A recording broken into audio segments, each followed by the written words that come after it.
If you don't mind moving just a tad, thank you.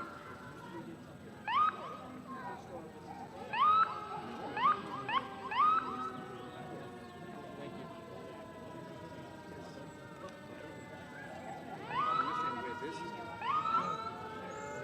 Okay, thank you.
Hello, everyone.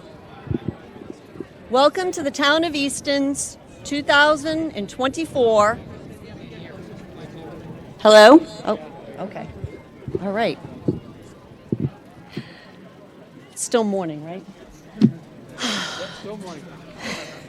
Good morning, everyone. Welcome to the Town of Easton's 2024 Memorial Day Parade and Ceremony here at our lovely Civil War Memorial. With me, I have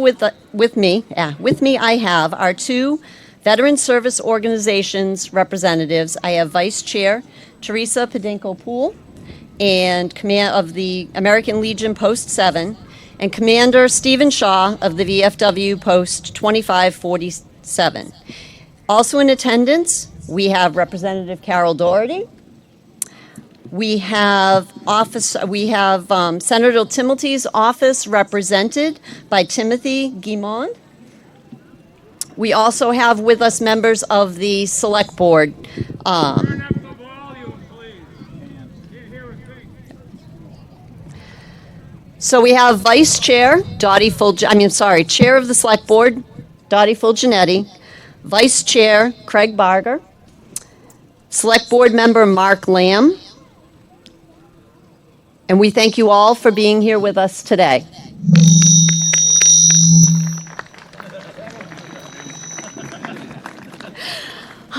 So today we gather to honor the brave men and women who have made the ultimate sacrifice for our country. We pay tribute to those who gave their lives in service of our great nation. And we also honor their families who have endured unimaginable losses. Memorial Day is a time to reflect on the price of freedom and the sacrifices that have been made to secure it. It is a day to remember those who have served and to thank the men and women who continue to defend our freedom today. It is a day to pay our respects to those who have fallen, to honor their memory, and to never forget the sacrifice. Today, we honor the memories of all those who gave their lives in defense of our country. We remember their bravery, their courage, and their commitment to serving something greater than themselves. So, as we gather here today to honor our fallen heroes, let us also take a moment to reflect on the freedoms we enjoy as Americans. Let us remember that those freedoms came at a great cost, and it is our duty and honor to honor the sacrifice of those who gave everything for us. May we never forget the brave men and women who have given their lives in service of our country. And may we always be grateful for the freedoms they have secured for us.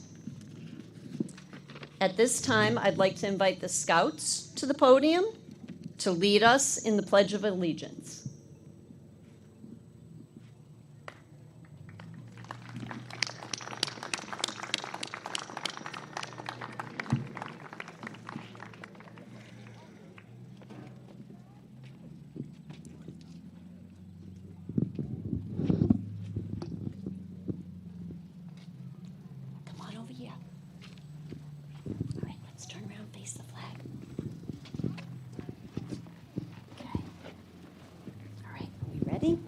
You want it, or is there someone? All right, let's go salute. Facing the flag. I pledge allegiance to the flag of the United States of America and to the republic for which it stands, one nation, under God, indivisible, with liberty and justice for all. 2. Thank you. Good job, guys. Thank you.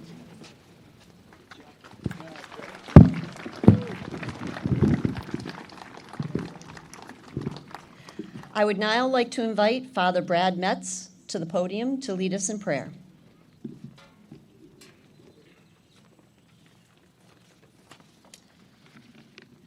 God of all creation, on this Memorial Day we gather to remember and to give thanks for those who have given their lives in service of our country. When the need was greatest, they did not hesitate to do their duty, to defend the freedoms that we enjoy and to win the same for others. O God, you yourself have taught us that no love is greater than one who freely sacrifices for another. These honored dead gave the most precious gift they had, life itself, for loved ones and neighbors, for comrades and country, for each of us here today.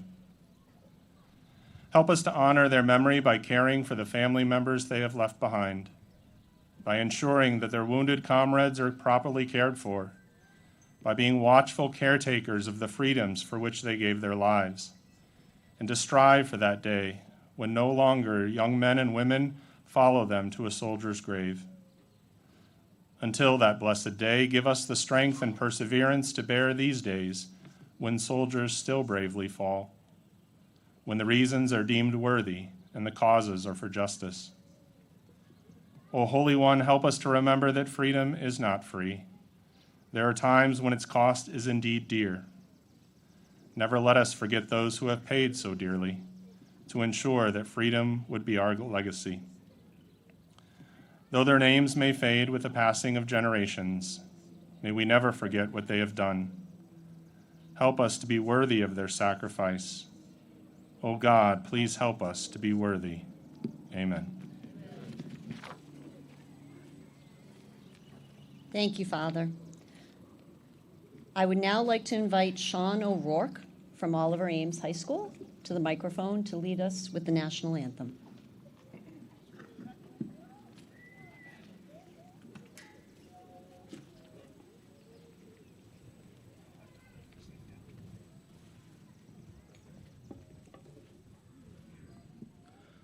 Oh, say, can you see by the dawn's early light what so proudly we hailed at the twilight's last gleaming, whose broad stripes and bright stars through the perilous fight o'er the ramparts we watched were so gallantly streaming, and the rocket's red glare, the bombs bursting in air, gave proof through the night that our flag was still there.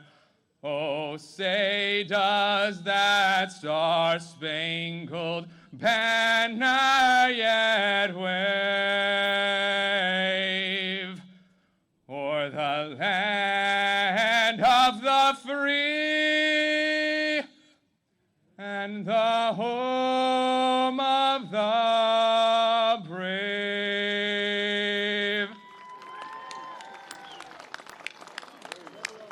Thank you very much, Sean. That was beautiful. I'd now like to take this opportunity to introduce the community to our new Veterans Service Officer, Jason Snyder. Jason has only been with us for 2 weeks, and he's going to take care of this year's reading of the proclamation. Jason? Morning. I just want to take a quick second just to introduce myself. My name is Jason Snyder, and I'm honored to be here today and to be the new Veteran Service Officer for the town of Easton. I come to the town with great experience and knowledge of veterans law and benefits to serve our veterans, their families, and our Gold Star families. I look forward to many years here in Easton, serving the community and being part of such a dedicated team. Proclamation. Whereas, while the nation was still recovering from the Civil War, people in the cities and towns across the country gathered to honor soldiers who had given their lives, celebrating the first Decoration Day. And whereas after World War I, the nation came together again to honor those who had fallen in service of their country, renamed Memorial Day. The last Monday in May is when people remember and honor the memory of all men and women who fought and died in American wars and conflicts. And whereas throughout our country's history, thousands of Massachusetts residents have fought in wars and conflicts to defend our safety and our way of life. And whereas their legacy of patriotism and dedication to our country is an inspiration to all Americans. And whereas it is appropriate that all Massachusetts residents remember the bravery of those who had gave their lives, so their sacrifices serve as a reminder of the cost of our freedom.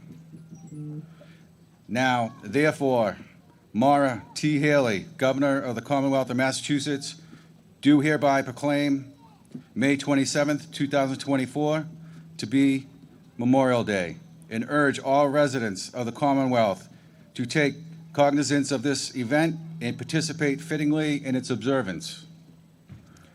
Given at the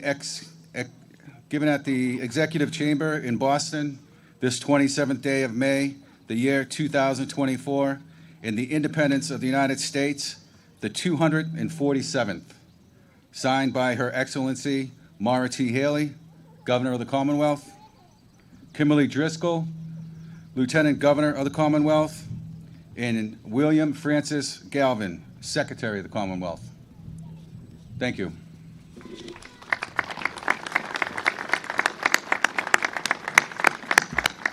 Thank you, Jason. I now would like to invite Chair of the Select Board, Dottie Fulgenetti, to lay the wreath at the memorial. Do we have the wreath? Actually, do we have the wreath? Jason, do we have the wreath? No? No, so we don't have the wreath.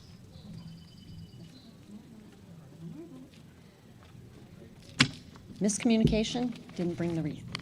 So now I'm going to invite the Vice Commander of the American Legion, Teresa Podenko-Poole, and the Commander, Stephen Shaw of the VFW, to do a roll call for all of those Easton has lost in defense of our country. I do want to let everyone know the roll call will be followed by a rifle volley that will occur over in this direction, and then taps will be played by Maddie Barr and Kate Callanane. Stephen, Teresa?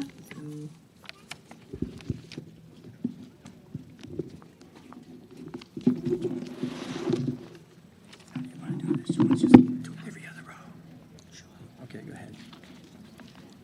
The Civil War.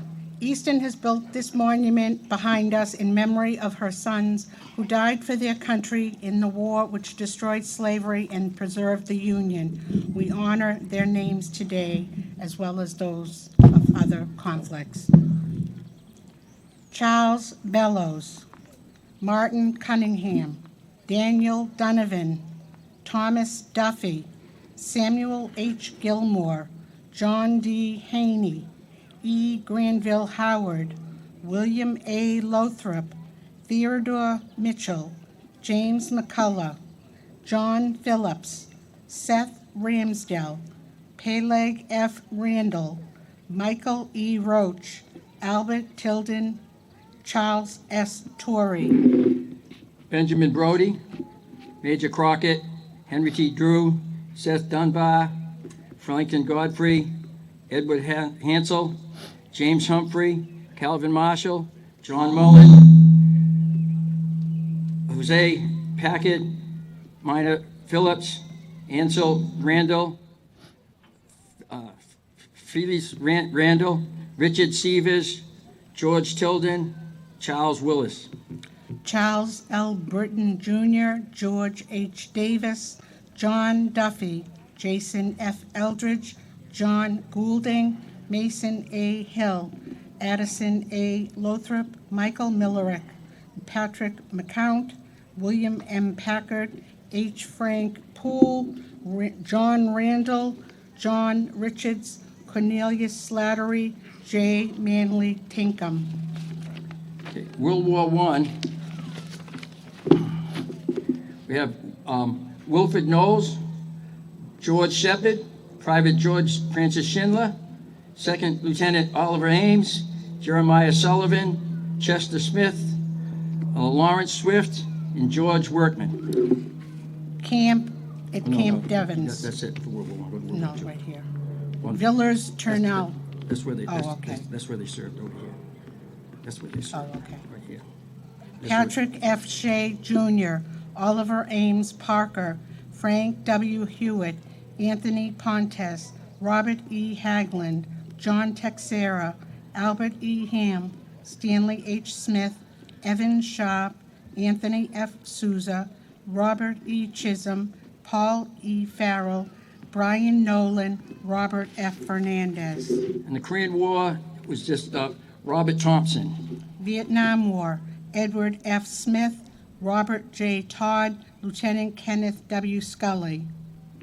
And then in the service of their country at different times was Leonard Healy, James Victoria, Owen McAuley, Lisa Trenton, Sean Turco, Richard Tucker, and Sergeant William Callahan. That's the roll call of service veterans who died in service to their country.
Thank you. I'd now like to introduce Ann DeSanto, who will honor us with a musical selection. This is my husband John will join me on snare for the souls of the fallen. In the sweet light of the valley, where the sun falls upon the pine, I shall lay down all of my troubles, and I'll lift up this heart of mine. Take me home, Lord, oh, take me home. Oh, the hillside and all the sea, to the soft grass of the valley, where your grace shall set me free. Through the shadow of the darkness, through the storm that lead me astray, I shall travel forever knowing in your light I'll always stay.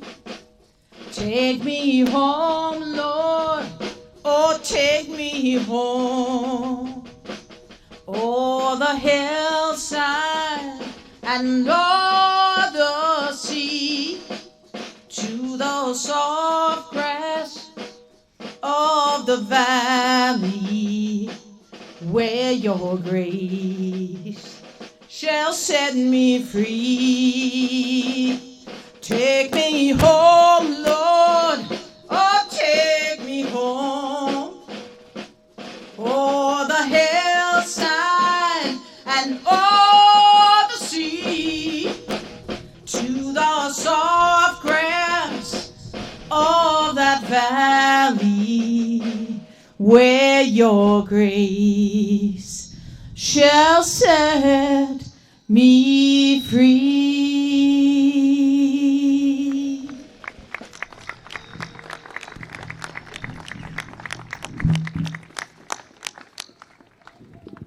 Thank you very much, Anne. That was beautiful. I would now like to invite Vice Commander of the American Legion, Teresa Podenko-Poole, to the podium to read In Flanders Field.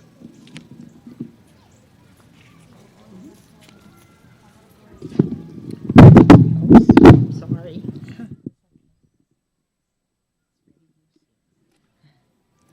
In Flanders Field the poppies blow, between the crosses, row on row, that mark our place, and in the sky the larks still bravely singing fly, scarce heard amid the guns below. We are the dead short days ago, we lived, felt dawn, saw sunset glow, loved and were loved, and now we lie in Flanders Field. Take up our quarrels with the foe, to you from failing hands we throw. The torch be yours to hold it high, if ye break faith with us who die. We shall not sleep, though poppies grow in Flanders Field.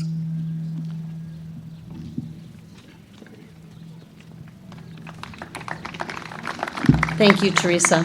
I'd now like to invite Commander of the VFW, Steve Shaw, to the podium for his remarks. Let me start off with what I always start off with, Easton. What a wonderful place to live. These traditions that we keep doing is very important. With all the conflicts we had, and we're here at the Civil War Memorial, I wanted to point out the sacrifices that these guys made and put it in scale of today's thing. In 1860, because I did some homework last night, there was only, I have the numbers right here.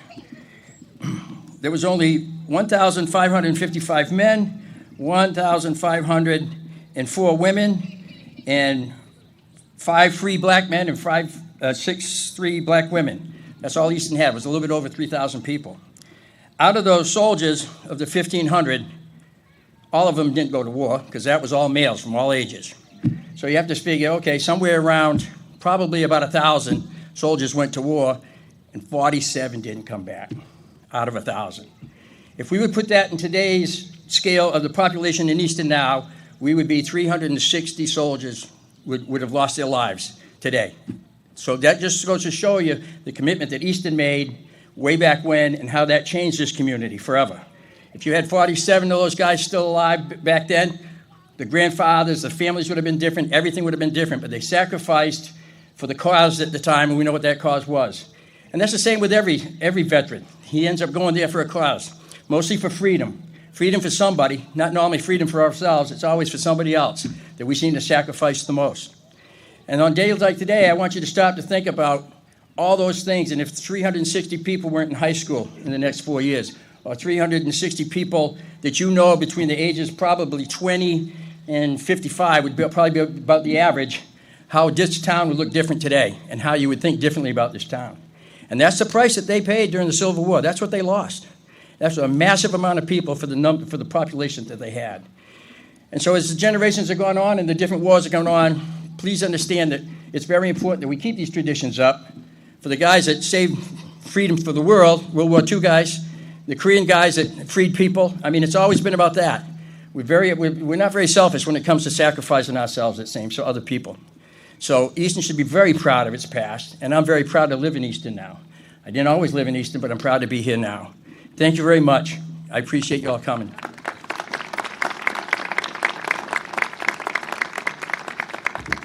Thank you, Steve. The next person I'm going to invite up to the podium is our guest speaker and parade marshal for today. Donald Almeida was a native of Easton with a passion for history. Don graduated from Oliver Ames in the class of 1958.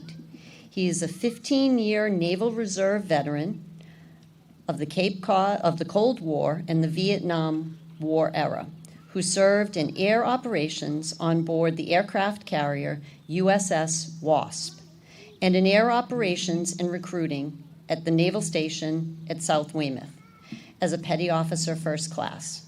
In addition, he served in the Coast Guard Auxiliary as a district staff officer for 8 years. As a civilian, he worked in sales and management and briefly worked for the Federal Aviation Administration, where he continued his career as a corporate recruiter in the high technology industry. I'd like to invite Don to the podium now for some remarks.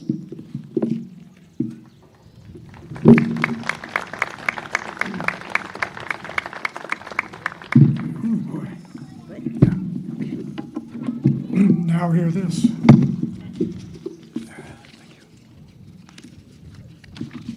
Thank you, Kristen Kennedy, for inviting me here to speak.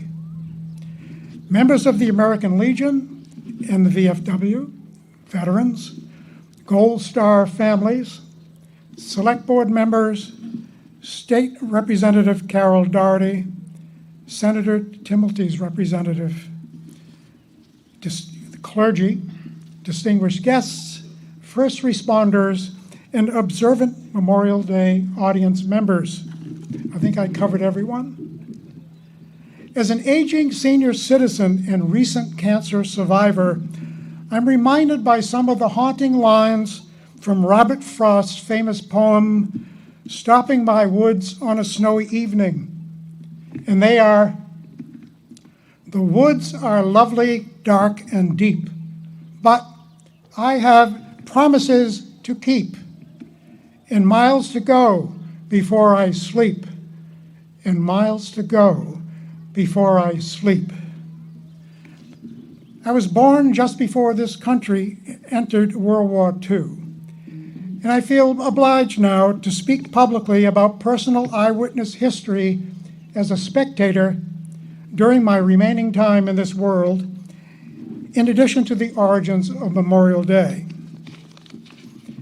I was serving in the Navy during the Cuban Missile Crisis back in the early 1960s. It was a time when this country came close to the outbreak of a nuclear war against Russia. Russia had deployed nuclear missiles in Cuba aimed at our major cities. We blockaded and threatened to invade Cuba. And just after I reported on board my ship, the aircraft carrier USS Wasp, a few months after the crisis had cooled down, I was told our weapons specialist had prepared nuclear depth charges designed to be dropped from our planes to destroy the Russian submarine fleet lurking throughout the Caribbean.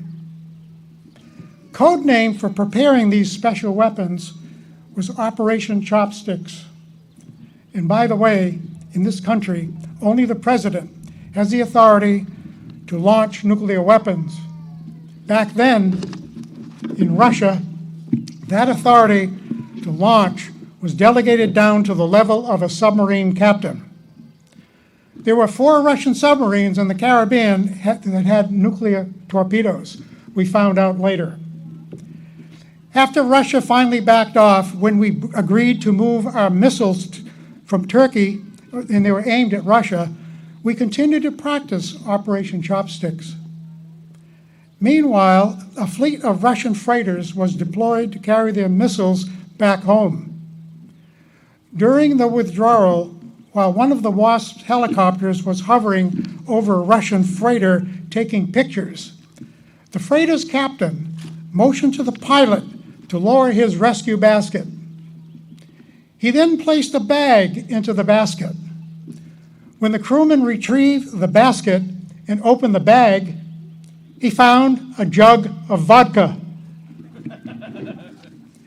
Later that same year, during the month of June 1963, while our ship was visiting New Orleans for a few days of liberty, I ran into a strange man who was handing out pamphlets titled Fair Play for Cuba Committee.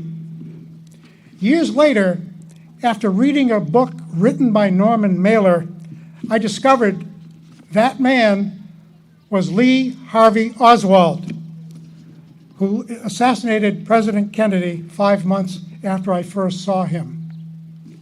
The day after I bought that book, I noticed the date of the receipt was July 26th, which is the name of Fidel Castro revolution, the 26th of July movement. It's a very strange coincidence. I also came here to speak about the origins of Memorial Day, as most people have, which began in 1868, 3 years after the Civil War ended, when there was a large observance on May 30th at the Arlington National Cemetery. Originally named Decoration Day, May 30th was selected because flowers would be in bloom all over the country. 87 years and 4 wars later, ironically, the song "Where Have All the Flowers Gone" was written by Pete Seeger after the Korean War. It was a folk song describing war history repeating itself as it did once again in Vietnam. In 1971, Memorial Day was declared a national holiday, remembering all those who gave their lives in defense of this nation. Over the years, thousands of memorials and plaques were erected and dedicated throughout the country. Gold stars were engraved next to names honoring those who lost their lives in battle. Yet many physically and mentally wounded who came home suffered quietly and died later from their battle wounds. I call them the invisible gold stars. There are thousands of unknown American soldiers and sailors, Marines, and merchant mariners buried in marked and unmarked graves around the world, many of whom were recorded as missing in action. Quoting from the Old Testament, Ecclesiasticus chapter 44, verse 9, I say, "And some there be which have no memorial, who are perished as though they had never been, and are become as though they had never been born." In Buffalo, New York, there's a decommissioned warship, the USS The Sullivans, which is now serving as a memorial for the 5 Sullivan brothers from Waterloo, Iowa, who perished together in 1942 when their ship, the USS Juno, was torpedoed and sunk near the Solomon Islands. They were from the Greatest Generation, a population where some grew up during World War I, endured the Great Depression, and fought in World War II. Many who survived that war stayed in the military as a career and went on to serve during 2 more wars, Korea and Vietnam. My late father-in-law, Air Force Colonel Dr. Louis Arnoldi, who was in that very special group, and after his retirement, he was appointed a medical director at NASA and served his country 10 more years during this period when we were placing astronauts on the moon. Not all memorials are dedicated exclusively to those in our military who served in a declared war. There's the September 11th Twin Towers Memorial, remembering victims, first responders, and those who fought in battles during the long aftermath. There's a famous memorial in Chatham dedicated to Milton native Bernard Weber, a Coast Guard boatswain's mate first class, and engineman third class Andrew Fitzgerald, a Brockton native, and 2 other crew members who pulled off the most daring rescue in Coast Guard history. In February 1952, while war was raging in Korea and thousands were dying, a small Coast Guard rescue boat designed to carry 16 survivors was commanded by Weber and launched from Chatham in a howling winter storm to rescue 32 crew members off of a sinking freighter. Weber, whose father was a congregational minister, sang Rock of Ages with his crew while fighting 50-foot seas. A movie, The Finest Hours, released in 2016, described the famous rescue. During World War II in Easton, I remember it was common to hear the distant whistle of steam locomotive troop trains passing through the middle of town during late night hours en route to Camp Miles Standish on Bay Street in Taunton, which is a short distance from Easton's Bay Road, while at the shovel shop Piercing sounds of clanging shovels rang out, reminding residents that a manufacturing wartime economy replaced the silence of a Great Depression. Not all trains were carrying American soldiers, however. German and Italian soldiers were also being transported to Taunton, where they were held as prisoners of war. The World War II, Korean, and Vietnam War memorials overlook those railroad tracks near Gold Star Army Private Anthony J. Ponce Square, right at the intersection of Pond Street and Sullivan Avenue.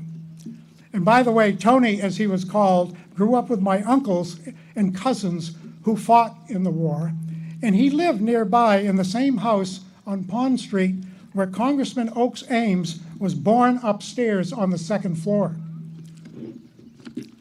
And finally, let us never forget the 4 Army chaplains who were serving as Roman Catholic priests, a rabbi, a Dutch Reformed minister, and a Methodist minister.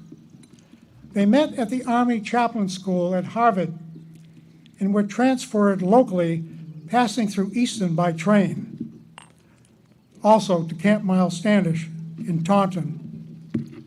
From there, they were sent to New York and reported on board the USAT Dorchester, a merchant marine troop transport. While at sea, their ship was torpedoed. They chose to give up their life jackets to others in need on board the sinking ship. They were last seen with joined arms, saying prayers and singing hymns as their ship sank. Their names are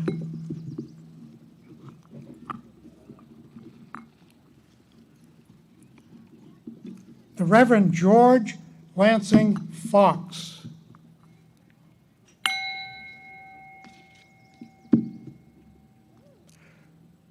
Rabbi Alexander David Good,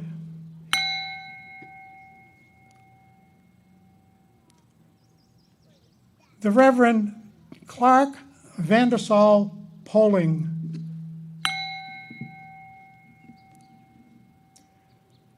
the Reverend John Patrick Washington,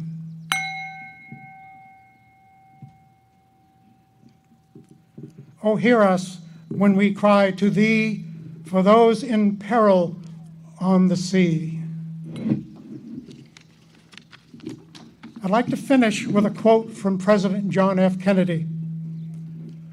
War will exist until that distant day when the conscientious objector enjoys the same reputation and prestige that the warrior does today.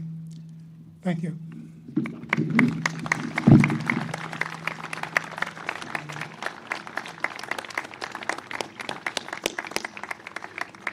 Donald, I would like to take this opportunity to present this token to you. Oh, my goodness.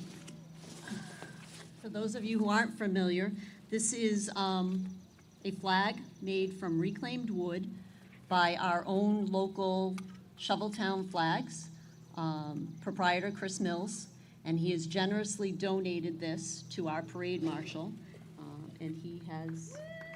You're very, very welcome. Thank you for being with us.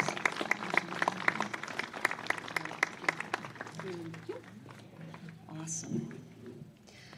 All right, now I would like to invite Representative Doherty to the podium for her remarks.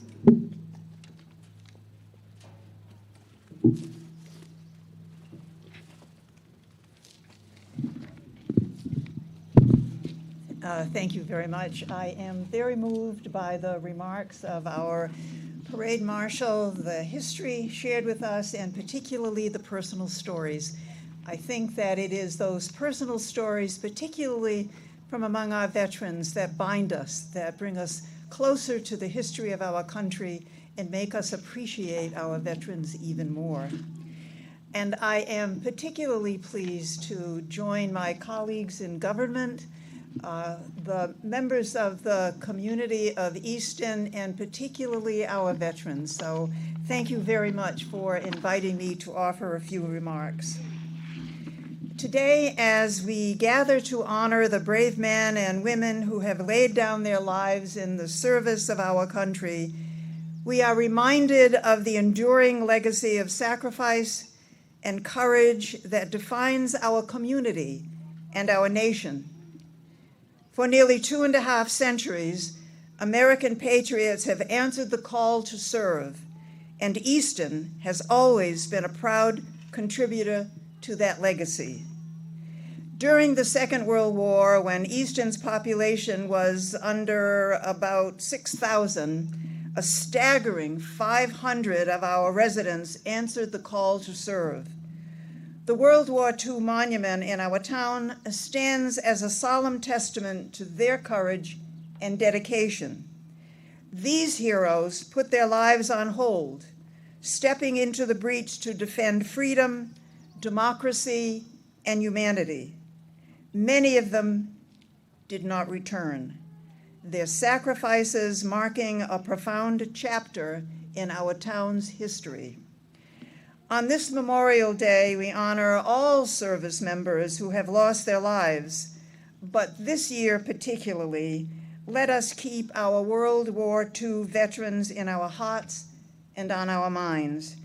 As their numbers dwindle, it is up to us to capture and tell their stories and ensure that their memory lives on.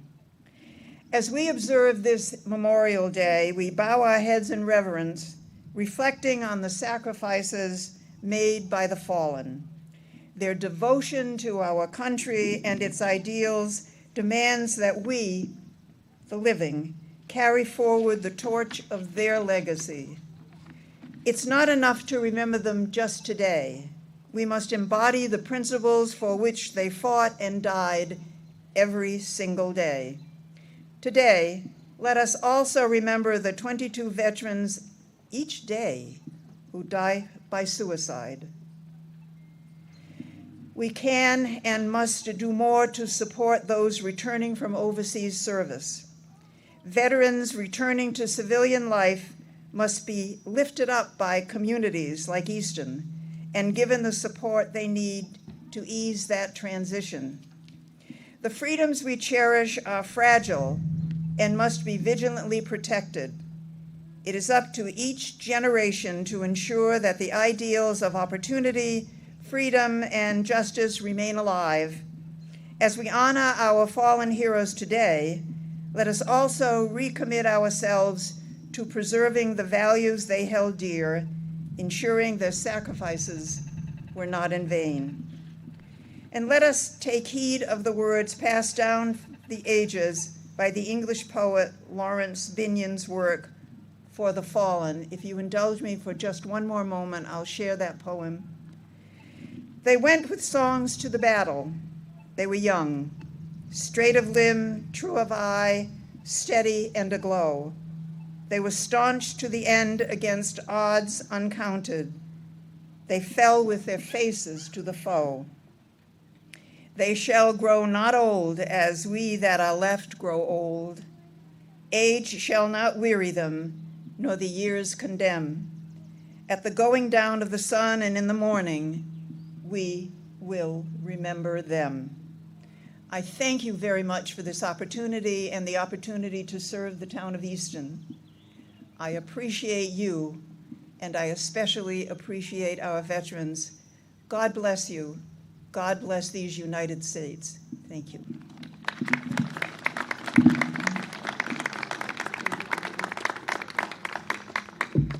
I'd now like to invite Select Board Chair Dottie Fulgenetti to the podium for brief remarks, which will then be followed by a selection by our Oliver Ames Band. It's an honor to be here amongst all of you today, particularly our veterans, and it always makes me so happy when I see the Easton community come out and show how much they care about the people that have sacrificed everything for them. I think that it's important that we continue to do this every year and show our appreciation, especially as some of our newer people in the community, younger people, will enlist and serve our country as well, and it's important that they see that we care. I know that in my own personal experience, the older veterans that I've spoken with talk more about their time and their time served. I think it's important that we try to reach out to them to ask about their stories and remember those and share them with our families and our community. It's important that we never forget. And on a personal note, I'm grateful for my father who served in the U.S. Navy and my son who was just honorably discharged after his 6 years as a Navy nuke in the Navy. And I am grateful for their service as well. So thank you so much, everyone, for being here today. Thanks to my Board of Selectmen, Mark Lamb, Craig Barger. Unfortunately, our veteran, Jamie Stebbins, is not able to be here today, and Jennifer Stacy, and they send their regrets, and our colleagues from the House and the Senate. So thank you so much for being here, everyone. Have a good day.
I'd now like to take this opportunity to thank all of you for being here with us today to honor yet another Memorial Day in Easton.